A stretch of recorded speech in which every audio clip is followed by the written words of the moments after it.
சகுந்தலாவின் காதலன்னு ஒரு படம் நம்ம பிரசாத் சார். எங்கன்னா ஹைதராபாத் ராமோஜி பிலிம் சிட்டி. சரிட்டு நாங்களும் போயிட்டு ஷூட்டிங் போயிட்டு இருக்கு. அவர் விருப்பம் போயிட்டு இருக்கும்போது நைட் உங்களுக்கு ரூம் புக் பண்ணியிருக்காங்க அப்படின்ட்டாங்க.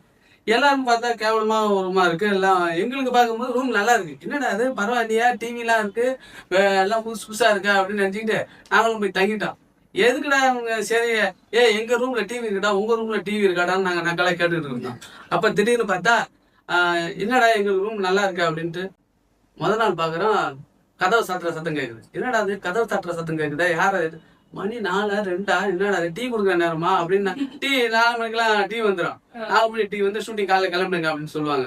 ஆனா 2 மணிக்கெல்லாம் கதவை தட்டுறாங்க. என்னடா 2 மணிக்கெல்லாம் கதவை தட்டி டீ கொடுக்குறாங்களா அப்படின்னு பார்த்தா யாரையும் காணும். என்னடா பார்த்தா மறுநாள் என்னடா அது, யாரா வந்து கதை தட்டினது?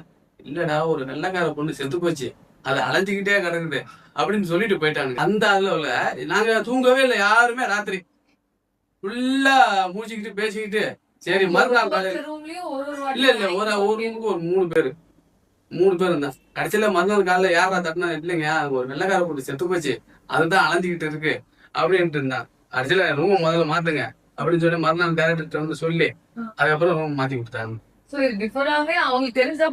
ஆமா ஆமா ஆமா ஆமா, இவங்களுக்கு அந்த பெயிண்ட் பிடிக்குதா இல்லையாங்கிறத பாக்கிறதுக்காக தான் டெஸ்ட் பண்ணிருக்காங்க.